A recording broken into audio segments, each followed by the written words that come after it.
Sénégal, jotaay yu diaspora bi, jotaay yu diaspora bi, jotaay yu diaspora bi.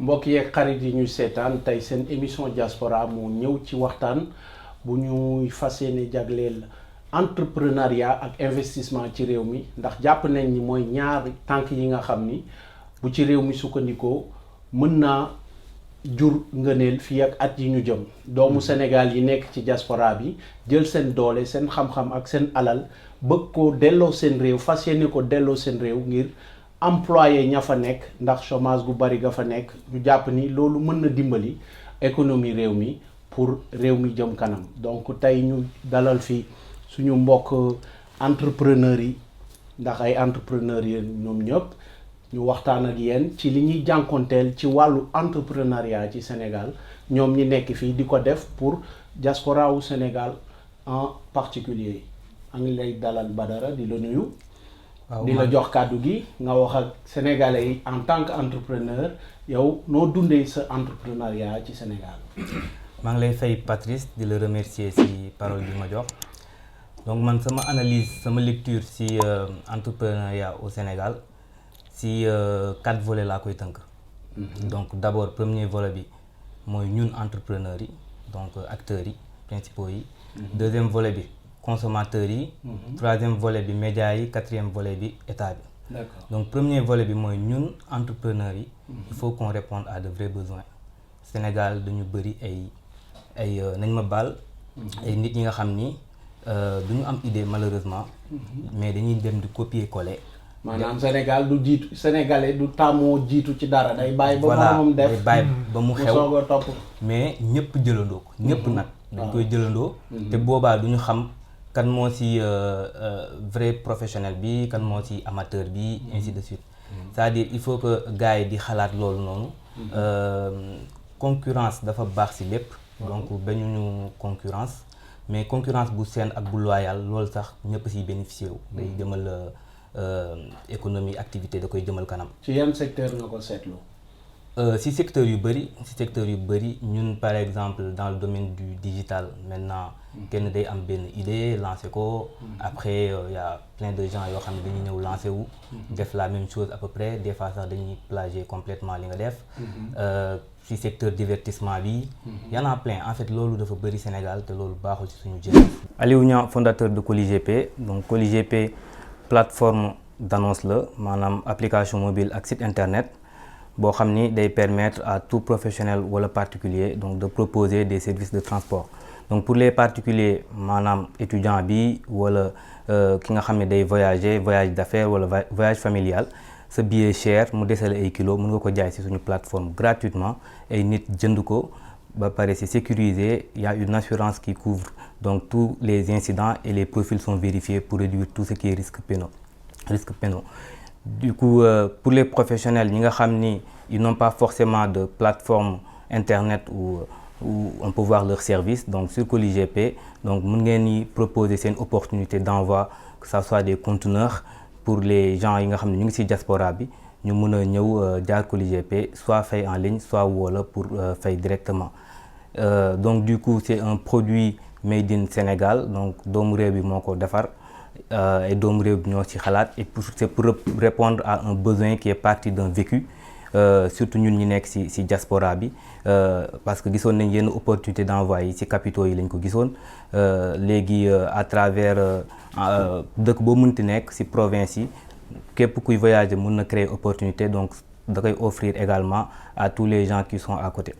Donc voilà donc li may woote mooy sénégalais yi ñuy consommer local di jàppale seen jeunesse su réew ak seen entrepreneur u réew di ñaan tamit état bi mu gën a accompagner jeunes yi ñuy gën a créer écosystème autour de l'entrepreneuriat di mettre en place ay forum yi nga xam ni ñëpp dinañ ci gis seen bopp pour ñu promouvoir loolu parce que tey jii loolu mooy jëmal dëkk kanam wasalaam.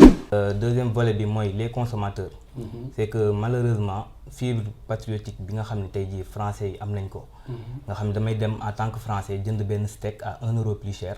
parce que je sais que si je le fais derrière. maa ngi jàppale suñu éleveurs français yi. maa ngi garder suñu économie fii. maa ngi dawal koom-koomu dëkk bi. malheureusement ñu bëri ñun peut-être problème de sensibilisation la. donc ñu bëri dañ koy def involontairement. donc da ngay dem ba gis sax yenn fabricants yi ay dàll ak yooyu noonu dañuy defar ay dàll ngaay dem bind ci made in Italia pour gars yi mun ko jënd. mais loolu malheureusement peut-être sensibilisation moo des peut-être troisième volet bi mën naa aborder après ci médias yi. dañu dem ba ñun bëgguñu suñu yëf. c'est-à-dire ñun gëmuñu suñu bopp jàpp ni luy jógee bitim réew rek. moo gën qualité mooy gën lii mooy qualité. doomu Sénégal di defar. voilà pour man consommateur dafa war a consommer premièrement par patriotisme. lii sama yëfu dëkk la fierté la. par bëgg sa réew voilà bëgg sama réew. bëgg participer ci koom-koomam. moo tax mu ne xaaral ma jënd lii. beneen bi mooy su ma koy def tamit derrière maa ngi jàppale benn entrepreneur. mais si kaw nag kooku di produire tam benn service de qualité. vrai besoin qui est un vrai produit vrai service derrière. D'accord. Après troisième volet bi ça va être tamit les médias. Y a quand même quelque chose mais des na lu bëri parce que man li ma gis Sénégal waxoon naa ko ci benn média. lu ñu promouvoir divertissement peut-être mooy jaay lu ëpp. mais dafa bëri c'est-à-dire waxuma ñu génne ko mais mu am benn juste milieu parce que loolu lu muy créer dañuy créer ci suñu jeunesse bi que lii mooy yoon pour tekki. su ma bëggee tekki il faut ma dof-doflu il faut ma créer benn wëy il faut ma génne benn fecc il faut ma parce que loolu rek très rapidement tu vas faire le tour de tous les plateaux ñëpp woo la nga buzz. voilà donc loolu baax na divertissement man j'aime bien mais il faut qu'à un moment donné qu'on soit sérieux ñu wane ni jeunesse bi y a une autre voie pour tekki créer benn ambition donc à travers des émissions comme fii tu vois des émissions comme Qui veut devenir mon associé, il y a aussi d'autres émissions comme Capital parfois dañuy traiter benn thématique. Ils vont inviter des acteurs, des entrepreneurs. ay ñu am vrai parcours boo xam ni mën na créer benn espèce de rêve mais positivement. mais am nañ ko Sénégal ku mel ni Thione par exemple bu ko média joxoon plus de visibilité. très bien parcours am mën na doon référence. exactement Thione par exemple acteur laa koy jëlee mais tey jii nii médias yi war nañu wane genre yooyu noonu pour ñibbi Sénégal bàyyi lépp. ñëw di investir muy dox dañ ko war a wane. waaw bari nañu ci ñu mel ni loolu dañ ko war a def parce que loolu. maanaam amuñu visibilité bi ñu waroon am. amuñu visibilité bi dañ koy def pas pour rendre service moom. mais dañuy rendre service pays bi yëpp. donc ñuy promouvoir lu baax pas lu ku deful dara. lu jëm ci poor rek lu jëm ci pecc ak. voilà dernier volet bi ma terminer foofu. mooy l'État en fait entrepreneuriat dafa laaj ay accompagnement bien vrai que dernier point boobu noonu Macky def na ci benn président bi def na ci benn jéego boo xam ne man j'ai eu des échos positifs bénéficié wu ma ci personnellement muy DER mais j'ai eu des échos très positifs là-dessus donc loolu c'est déjà quelque chose à saluer mais par exemple boo jëlee fii France dañuy décentraliser aide yooyu noonu ba ci au niveau régional au niveau communal départemental j'ai créé mon entreprise à Paris donc déjà Île-de-France am naa fa ay subventions yu ma mën a bénéficier wu. Ville de Paris am naa fa ay subventions yu ma mën a bénéficier wu. qui est ces genres de choses là qui est des forums. parce que Sénégal man dama fa gis ay forums de l'entrepreneuriat fii y en a plein. voilà yoo xam ne état bee koy subventionné wala mën na nekk des voilà les collectivités. donc voilà loolu daal man mooy sama première lecture. ci appel entrepreneuriat. d'accord maa ngi lay remercier di jox kàddu gi Louise di la dalal ci jotaay diaspora nga ñëw tey wax ci entrepreneuriat. lu jëm tamit ci secteur informel beeg lépp nga jox ñu ci sa gis-gis. d'accord maa ngi leen di gërëm ci invitation bi. man en tant qu'entrepreneur depuis 2012 je trouve que au niveau Sénégal la communication sur la manière et la façon de créer une entreprise amuñu ci benn dafa des. man ba ma nekkee Sénégal c'est pas là-bas que j'ai créé parce que je manquais d'information xaw ma fan laa mun a dem pour créer entreprise donc comparé à fii Sénégal fii en France on a plus de facilité à créer une entreprise et puis man li ma gis aussi mooy que état sénégalais bi c'est-à-dire le consulat et l'ambassade de représentant yu sénégalais jàppalewuñu ni mu waree les entrepreneurs sénégalais ici en France aussi secteur informel bi c'est devenu un frein sur partie ñi créer seen entreprise. Parce que ci naka on va prendre juste un petit exemple. Man si sama domaine transport. Si tu prends un groupeur boo xam ne créé entreprise am il n'a pas les mêmes charges que nga xam ne dafa créer société am charge di fay URSSAF di fay employé am donc facilement il peut vendre moins cher donc là il y a une concurrence déloyale léegi nag beneen point boo xam ne tamit ça enfreint suñu liggéey bi ñun en tant que transporteur ak acteur économique c'est que État sénégalais bi au niveau de la douane jàppalewuñu tous les transitaires ou commissionnaires de transport qui sont ici en France. Fallait ci port pour dédouaner marchandises ci port dafa cher. droit de douane yi ngeen di c'est excessif cher, parce que après prix bi ci consommateur bi lay répercuté wu du tax njaay mi dox ni mu war a doxee. c'est ça produits yi ngeen di écouler foofu loolu nga gis daal comme gàllankoor. ci seen activité. C'est ça, et à la longue daf lay décourager loo et puis tu te poses des questions, est-ce que ça vaut le coup de continuer à entreprendre ou pas? D'accord. Donc à part ci considération yi ñu jàll ci Bensi en tant qu'entrepreneur quel regard ngay poser ci l'entrepreneuriat comme socle de développement aussi.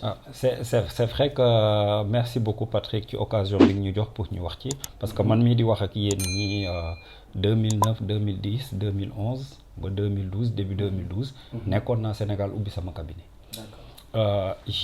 Dafa metti bu ñu làqante dafa metti buñ ko mim dafa metti parce que doo xoolee dafa am ay pàcc ki nga xam ne secteur informel la nekk dafa bëgg évoluer pour dem dans le secteur formel am na ci ñoo xam ne dañuy ubbi pour rester dans le secteur informel loolu yëpp li ko waral moom mooy que ne ki nga xam ne dafa bëgg des dans le secteur informel moom mi ngi daw ay charges peut-être que tamit ni mu ubbee entreprise am wala ni mu ubbee activité am moom mooy que ne magam nijaayam wala benn mbokkam bu nekk à l'extérieur moom moo ko financé et malheureusement aussi au Sénégal am nañu dans le cadre de l'entrepreneuriat am nañ ay contraintes familiales am nañ ay contraintes religieuses am nañ ay contraintes traditionnelles. mën nga ñu ci jox ci gàttal ay misaal moom mooy que ne léegi handicap bi moom mooy que ne yow du ma ubbee sama entreprise yenn saa yi du fekkee ne nit moo ma financé wala sa mbokk moo ma jàppale day bëgg ma jël nitam wala ma jël sama mbokk dañuy bëgg ma jël sama kii yenn saa yi am na foo xam ne du fekkee ne dafa am fu ma bokk du point de vue religieux am nañ ay kii sëriñ bi nee na il faut ma jox ko addiya ensuite contrainte traditionnelle moom mooy que ne def nañ ne da nga wax a def preuve de générosité parce que dañ naan diine ji lu mel ne l'islam nga xam ne moom mooy la religion dominante da nga wax dimbali ñeneen kooku frein la beneen frein bi mën na nekk frein institutionnel moom mooy que ne man informel la dama bëgg a évoluer dem vers le secteur formel donc ça veut dire que ne dama wax am ay charges damay fay l'impôt damay jël ay employés. mais ñi nekk ci informel bi seen impôt à leur niveau mooy juuti gi ñuy jox. waaw mais loolu juuti googu du loolu yaa ci kii mais kooku du force boo xam ne dina créer ay emploi parce que man dama bëgg du fekkee ne nit ki dafa créer entreprise am day dem ba nga xam ne du fekkee ne dafa nekk secteur dafa jóge ci secteur informel boobu dem ci secteur formel moom mooy que ne les instituts de prévoyance muy maladie muy retraite da ciy cotiser. gis nañ ne lii di entrepreneuriat lu am solo la ci économie africaine bi xawatina ci réewu Sénégal gis nañ ne 5 millions ci ay nit ñi ngi yëngatu ci fànn woowu wante nag li ci ñuul moom mooy que ne ñooñu économie boobu ñu tuddee économie informelle am na ay tolof lu jëm ci financement ak ci organisation tax na sax am na ay syndicats wala ay décideurs yoo xam ne ñi ngi laaj ndax secteur informel boobu dañ koy bàyyi mu law wala dañuy seet nu ñu ko ayee li ko waral moom mooy que ne ñoom dañuy liggéey am na ci ñoo xam ne ñi ngi gagné ay millions de francs CFA wante du feeñ ci gafa dëkk bi ndax ñoom am na ay l'impôt yoo xam ne du ñu ko fay am na tamit institut de prévoyance yoo xam ne lu mel ne IPRES wala lu mel ne caisse de sécurité sociale ñoom duñ ci participer leneen li nag li ciy ñuul moom mooy que tamit ñoom ni ñuy liggéeyee du ñu jël ay nit ñu bari le plus souvent seen famille la ñuy jël seeni mbokk ak seeni xamee seeni am di jàmm am na ci sax ñoo xam ne tamit dañuy liggéey ci emploi formel à côté ñi ubbi seeni société te ubbi yooyu ñuy ubbi seeni société yenn saa yi dëppoowul ak yoon parce que ñi ngi laal yenn saa yi ñi ngi jege loo xam ne ci seen liggéey la bokk te waxtuñu woon concurrencer seen liggéey beneen bi tamit moom mooy que ne économie informelle boobu nañu seet nu ñu ko formaliser li koy xaw a yàq nag moom mooy que ne banques yi pour financement yi dafa xaw a metti de telle sorte que ñoom banques yi li ñuy laaj ak conditions yi ñuy laaj ñooñu mënuñu ko am ñi ngi ñaan nguur gi daal du fekkee ne mën naa tekke ay moyens yoo xam ne lu mel na APIX wala DER ak yenn xeet yu nu mel yoo xam ne économie informelle boobu ñi formaliser ko de telle sorte que tamit ñoom ñi defal leen li ñuy wax protectionnisme de telle sorte que ñoom li ñuy jaay ak li ñuy proposer ñi bañ koo mën a jéggaani commande publique bi tamit ñi ngi leen ciy séentu ba consommer sénégalais boobu président di woote mën a nekk.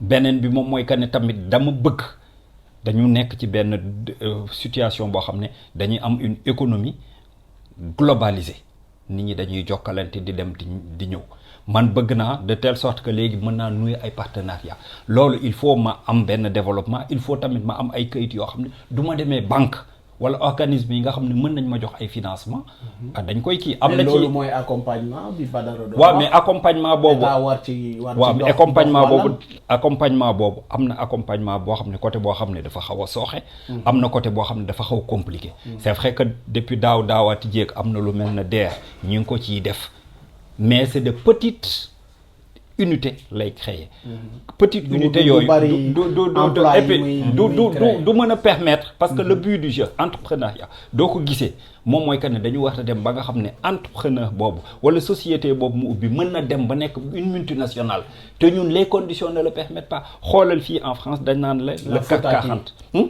benn bi ci sunu mentalité yi la bokk beneen bi ci sunu système éducatif doo xoolee avantage boobu la anglophone yi am ci ñun moom mooy que ne ñun da ngay jàng pour doon fonctionnaire.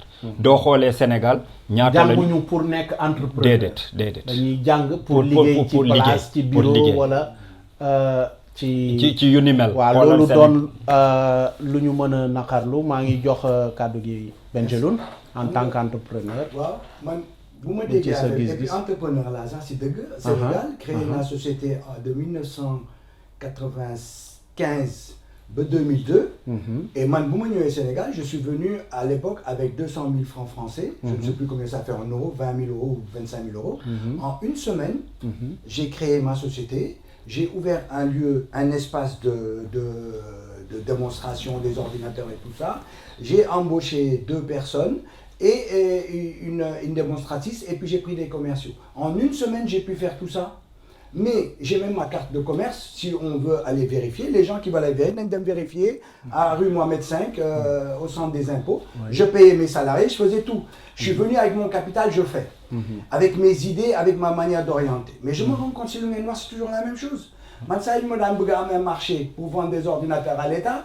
Il y avait le frère du frère de l'acheteur qui venait vouloir prendre ma part de bénéfice. Et c'est moi qui gérais derrière, après la maintenance. Je refusais. Tu avais aussi les gens qui venaient se mettre devant ta boutique pour vendre de l'encre et tout ça, alors que toi, tu payes des charges, comme nous me l'avons dit. Et moi, il a aucune charge, concurrence, voilà.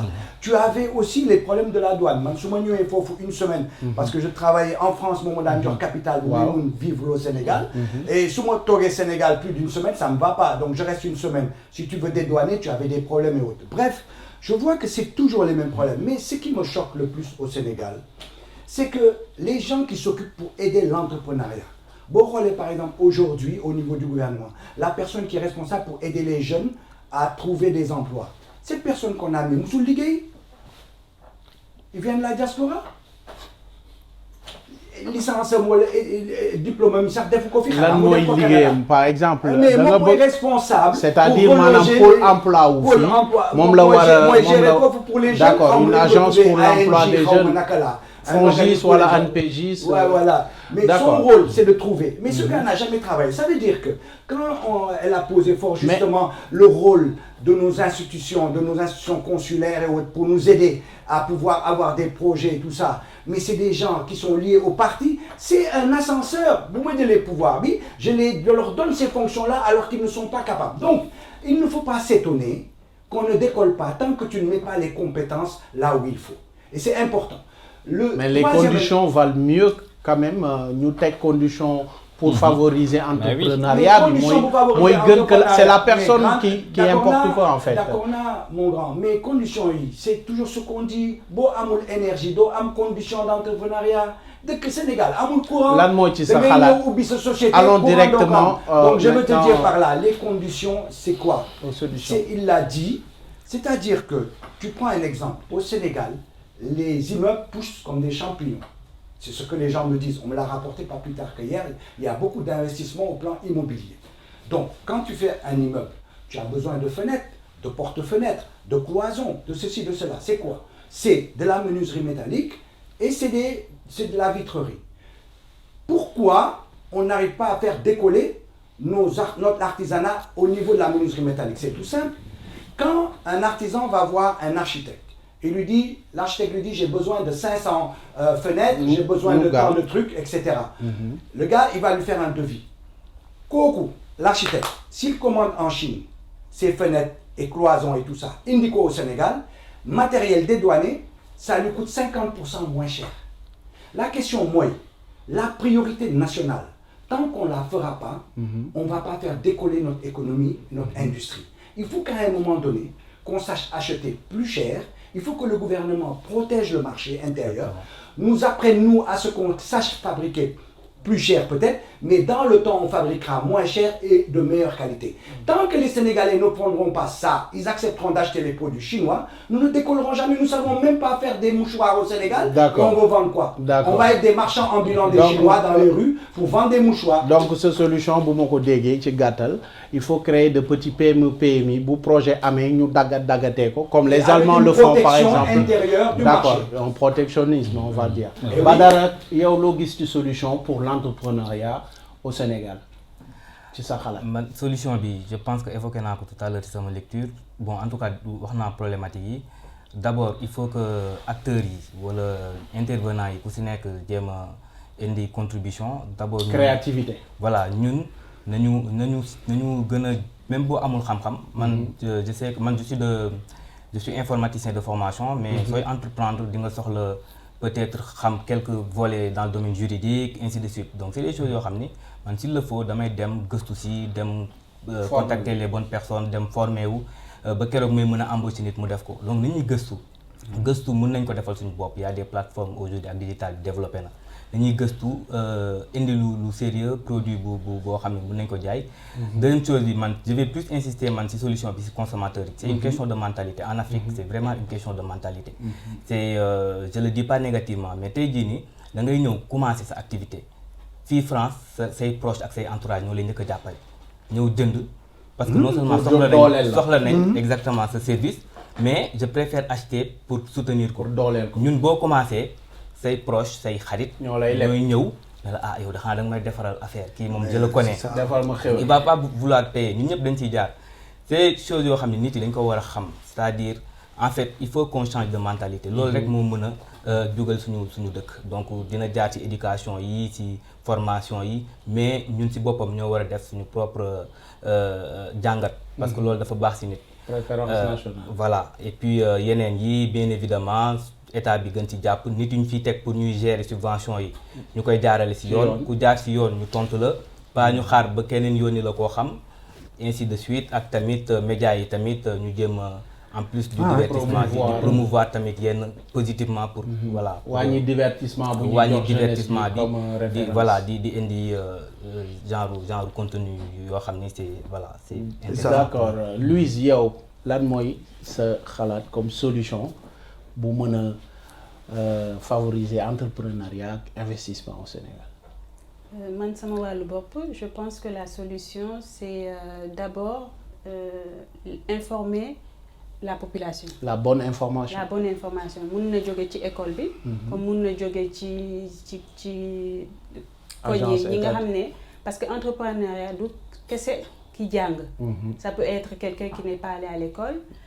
Comme les vendeurs à la sauvette là, les vendeurs ñooñu buñ leen encourager entrepreneurs lañu voilà ay entrepreneurs mais dans l'informel ñooñu buñ leen encourager woon dinañ encadré woon dinañ mun a créer entreprise boo xam ne moom mooy développer ba nekk comme li ñuy wax sànq une grande entreprise PME voilà donc la première chose c'est d'abord que ñooñu am fu ñu mun a dem ñu wax leen fan la ñu war a dem pour créer entreprise. Moi je pense que c'est pas clair à Dakar. Ouais. L'information manque, la bonne information pour entreprendre. léegi nag gis nga place boobu fi ngay jëlee information pour créer sa entreprise foofu tamit lañ lay wax ñan ñoo la mun a dimbale pour sa entreprise yi màgg. C'est-à-dire il te faut un comptable. Accompagnement bi ci war na. Voilà, il faut un comptable. Il faut li nga mënul nga mun koo jox keneen boobu tamit day créer entreprise bu mun la jàppale. Je pense que bu ñu li ñuy wax di copier-coller boobu bu ñu copier-coller woon système pôle emploi bi fii comment on fait pour aider les gens qui n'ont pas d'emploi. Si on l'avait copié à Dakar ça allait marcher comme il faut ça allait marcher. D'accord. Ma yokk ci aussi il faut état bi jàpp ci au niveau des droits de douane et des jeunes yi non pas droits de douane et des jeunes yi pour les lancer en fait parce que am na ñoo xam ne ils ont financement mais am na ñoo xam ne ils ont l'idée mais ils n'ont pas les moyens. Les moyens manquent. Donc, je pense que s'il y avait un petit fonds qui a été alloué... État bi mën a def impulsion daal. Exactement. Incitation. Je pense que ñu bëri dinañ ñeme créer et puis ñu consommer local. Parce que li nga créer moom nga mën a consommer. C'est très important. Dëkk bi mën na. C'est très important. Je terminerai avec toi. waaw loolu la moom mooy li ñëpp wax ça veut dire que ne man sama référence c'est le modèle allemand. Les PME les PMI. Il faut ñu commencer foofu. Il faut tamit ñu am. ndax dagguma la Allemagne benn auto Mercedes y a pas moins de 20 PMI yu koy defar benn auto effectivement ñu ñëpp dañuy soxali donc kooku modèle boobu la. Deuxièmement il faut tamit ñu fexe ba ñi nga xam ne am nañ njàng mi seen xam-xam màcc na ci ñu jóge ci informel bi dem ci formel bi ñi nga xam ne ci informel bi la ñu nekk mais ay ndongo daara la ñu woon wala ay analphabète la ñu woon ñi fexe ba ñu regroupé wu pour gën a am doole ñu le cadre c'est vrai que lu mel na DER mi ngi fi c'est vrai que lu mel na APIX mi ngi fi mais mesure d'accompagnement yi mesure d'incitation yi des na deux yi may daane la moom mooy que ne tamit PME PMI yooyu duñ ko tegee tamit nañu fexe de telle sorte que tamit commande publique bi ñu leen koy jox beneen bi ñuy wax tamit le consommer local président wax na ko ci allocution bi ñu jëmmal ko moom moo gën mu doon wax kese mais nañ ko jëmmal de telle sorte que du boobaa ñun suñu neexee ñu indi li nga wax préférence nationale suñu neexee tamit à un moment donné même du fekkee ne ci économie globalisée la nekk ci économie libérale la ñu nekk mais au moins mu am benn protectionnisme boo xam ne état bi da koy jël d'office yenn produits yoo xam ne du ñu nangu mu dugg quitte à ce que ñu subir les foudres de l'organisation mondiale du commerce wala yu demee noonu mais au moins loolu kenn du ko fa dugal tamit day nasaxal loolu waaw mais APE am na mais du ñàkk am na dëkk yoo xam ne ba léegi même du fekkee ne signé nañ APE yi protectionnisme boobu dañ koy def Chine nga xam ne c'est l'atelier du monde signé na APE yi mais am na yenn produits yoo xam ne kenn du ko fa dugal ba dëgg waaw ma ngoog donc ñun tamit exemple fi may daaneele moom mooy que ne tamit il faut ñu jël modèle anglo-saxon bi damay joxe benn exemple ma jeexale foofu Kenya képp koo gis muy liggéey am liggéey formel dañuy liggéey de 9h à 8h à 17h day dem defi ci activité boppam donc tamit il faut ñu am cet esprit d'entrepreneuriat waaw entrepreneuriat kooku tamit dina ñëw mais daal des na xëy na ragal gi moo waral ñu bari bañ a entreprendre mooy li ñu wax sànq impulsion bi incitation bi ci nguur gi la war a jóge pour dooleel jeunes yi ñu am fitu entreprendre ñu teg conditions yi ci war le cadre bañu ñu ubbeeku waaye tëj sa bopp ba dëgër soog a ubbeeku defe naa moo ñu war te loolu gëm nañ ni ñaari tànk yi entrepreneuriat ak investissement moo mën a suqali suñu réew yi nga xam ni dañu ndóol ci koom-koom waxtaan gi ñu ngi ko fi tënk nag di leen jaajëfal bu baax di leen remercier suñu invité yi waxtaan wi am na solo trop naam lépp mënu ñu ko ci wax waaye dañuy jox dig daje ba beneen lépp ci kàddu diaspora bi fii ci jotaay diaspora ñu ngi leen di sant di leen gërëm. Sénégal, jotaayu diaspora.